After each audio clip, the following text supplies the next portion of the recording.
They also are in the same alphabet. So you got it right through the Aegean, right through Turkey. The Syrians had it, Austin Layard found it. And then we got it on the Copper Scrolls. Have any academics challenged your interpretation of these alphabets, or this alphabet and this language? No. Would you get in the ring with Mike Tyson? Anytime. No, we don't want a slanging match. We have, again, we've always been willing to cooperate. They're running for cover, and I think, as I tried to say, they've got to keep a job. They're not in a free society where they can say what they like. John Collis, a professor at Sheffield, said, look, there's no Celtic people in Britain, there never were. Because Celts in Britain, it was invented in 1714. No Celts in Britain. So it's made up. Our history, made up. Our history is made up. If you get rid of the history of Alboin and Brutus and everything else, you've got to give the people a new name, haven't you? And so they said, oh, they're Celts. Are Anglo-Saxons? What about the Anglo-Saxons? Well, the Anglo-Saxons are not Celts, but they stuck it on the Scots, who were Picts, and they stuck it on Picts, who were from Scythia.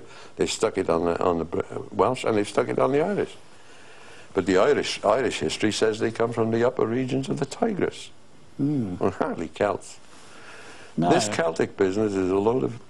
It's complete nonsense. John Collis of Sheffield University, at a conference, said, professor, that there were no Celts in Britain, and he explained this. And was he unpopular? He wrote to me and said, hey, I'm keeping away from this. Alan, we're going to come back for some more shocking news after the break now. So if you'd like to text in your questions or comments, why not do so now? And we'll see you very soon. Welcome back to On the Edge with me, Theo Chalmers, and my special guest tonight, Alan Wilson. Alan, this is just getting better and better, I've got to say. So here we are, the 10 tribes of Israel have been forced out of their original homeland.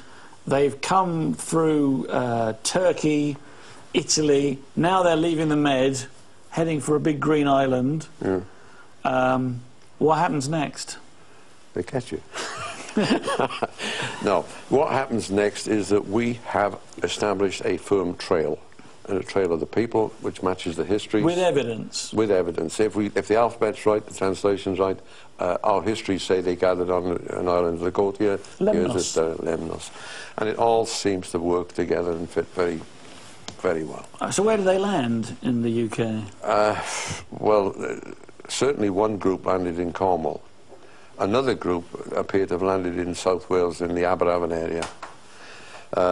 There's a famous story of one of the local kings opposes them, and they finish up having a single combat, which will save a lot of lives on both sides. Champion combat. You set up your champion, I'll set up mine. And he throws this fellow down, and the invader, Cymru, or whatever. The Cymru, yeah. And there's a place called the top of the fall and the bottom of the fall, where he threw him down the hill, and other place names. It appears to be there. There's certain, I think, that one group would have landed in Totnes in Cornwall, Devon area. Devon, yeah. I would think so, yeah.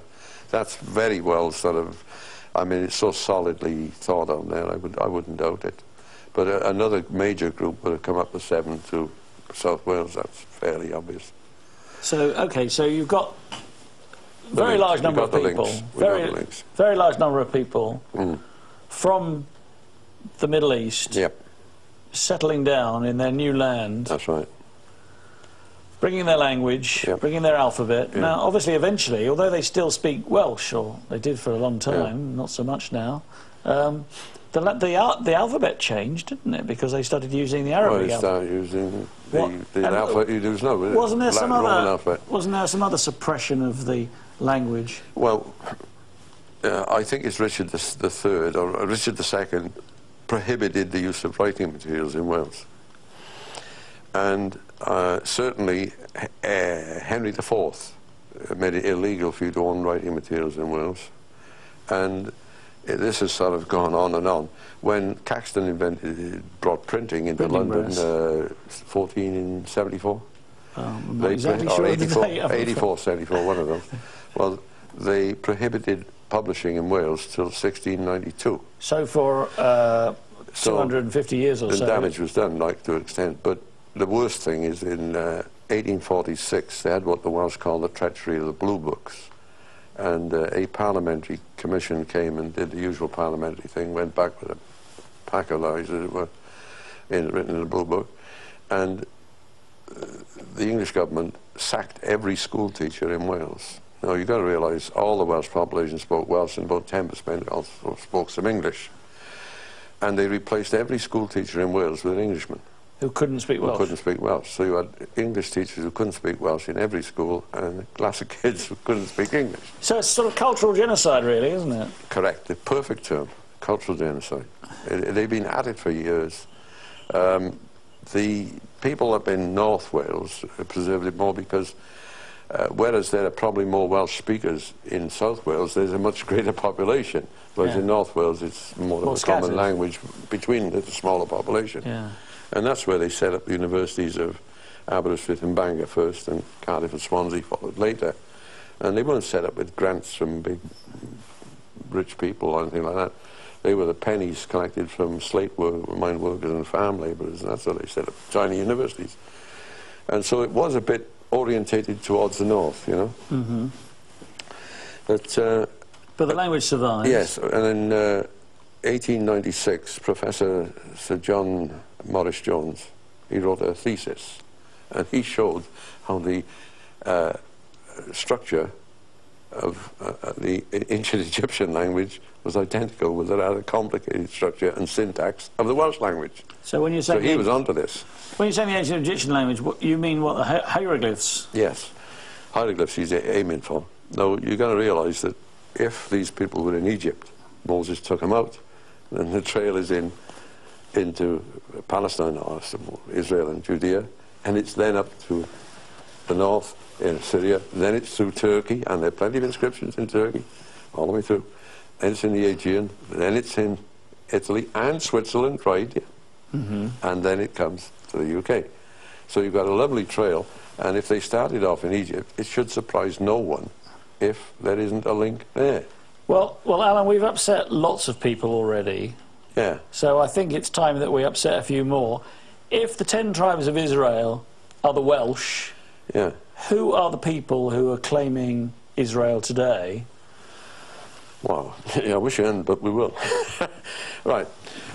In, I think, the 8th century, I do know something about it, right? The king of the Khazars, which was a Khazar empire in southern Russia, over towards Bulgaria, taking in the Crimean and a huge area. And they had about 22 subject nations under them. The Khazar empire was ruled by the great Khan of the Khazars, and he was Bulan. Bulan was under pressure by the caliphs and sultans to become Islam. The Pope, or Bishop of Rome, and the Greek church wanted them to become Christians. So he had 4 or 5 delegations come to see him. One was a delegation of Muslim people, one was a delegation of Roman Catholics, one was a delegation from the Greek church, one was some Greek Platonic theorists, and another delegation was Judean people. And they thought it over, and they decided, we're not going to become Islams, we're not going to become Christians, we're going to stick to Jewish religion. That'll do us fine. And they all became, and they started adopting Jewish names, Obadiah and all this sort of thing. And so the Khazar was a Mongol Finn nation in that area of Eastern Europe, big nation, became Jewish by religion, not by race or descent. Okay. No, it's not my figures, it's figures from numbers of scholars and others, and God knows who. Arthur Koestler, a Jewish person, wrote the book, The 13th Tribe. This is the 13th tribe. They're Jews by religion, but not by blood. So you're saying that those people who are now in Israel are very largely descended from Khazars? The calculation done by others, not by me, is 19 to 1.